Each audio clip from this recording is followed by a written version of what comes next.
Now, if you're looking at just a glance here, you would be saying to yourself, AT&T is historically trading at some really low valuations. And while that looks to be somewhat true, if we project out what they're going to do, I'm not so sure it's quite a deal.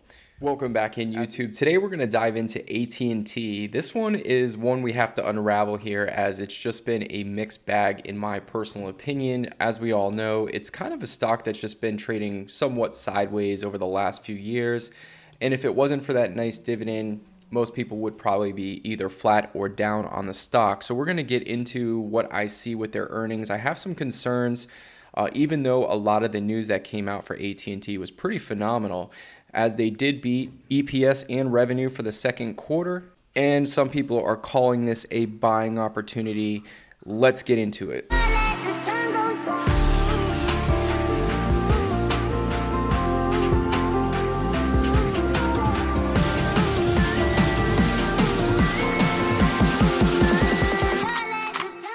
So guys, just a heads up, I was looking at AT&T as definitely a value play in this type of market with the dividend, the stock dipping to newer lows, and just thought this could be a good buying opportunity. But after digging into the financial reports, I have some questions here. So first and foremost, let's get into what the headlines have been for AT&T.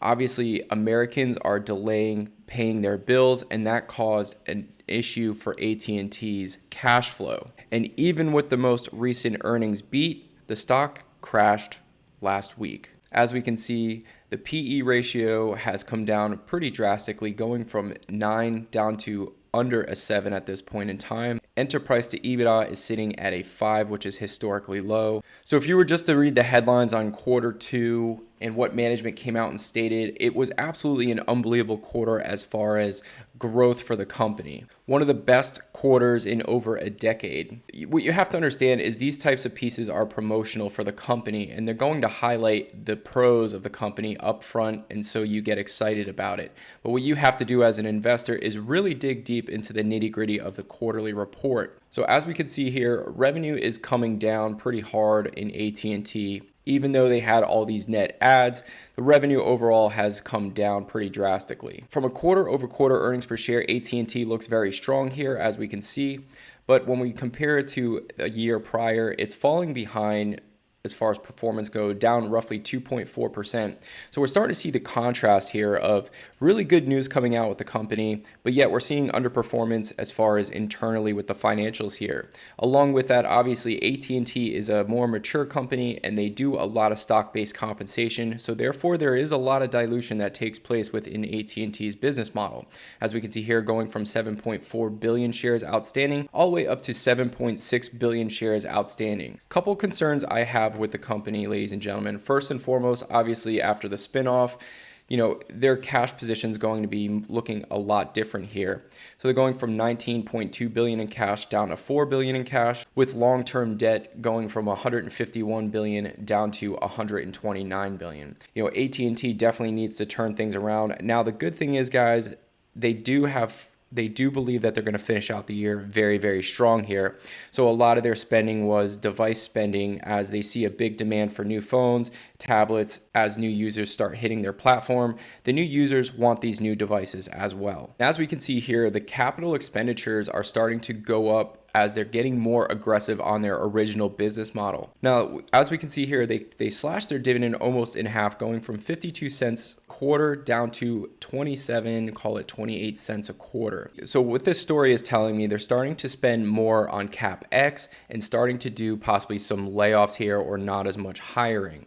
Getting back to their bread and butter, we can see some nice growth in mobility and consumer wireless, up 1%, and mobility up roughly 5%. So when we bring it down to operating income, it actually comes in negative versus the quarter before, even though that there was more revenues coming in for the business. Connected devices jumped up 9.8%, which is pretty big here, guys. So that gives you a total increase of subscribers at 6.1%. So that's really, really strong numbers, which is going to be future income here for the company. So, these are numbers that are going to be delayed. So I don't want you guys to get freaked out, but I'm just bringing everything to light here, hopefully simplifying it and making sense.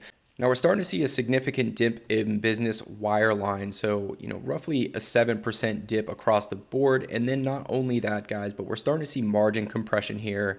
Operating margins are coming down significantly. That's a pretty big difference, going from 17.7% down to 12.7%. An interesting spot I'm seeing with AT&T is the Latin America segment here. Now, operating margins are still negative in this segment, but they are growing at a high clip here, double digits, and we're getting improvements in both operating income on this segment and operating margins. So interesting enough, as you're starting to see the Latin America side of AT&T really start to build up here to where maybe it will become profitable, and we can start seeing the snowball effect.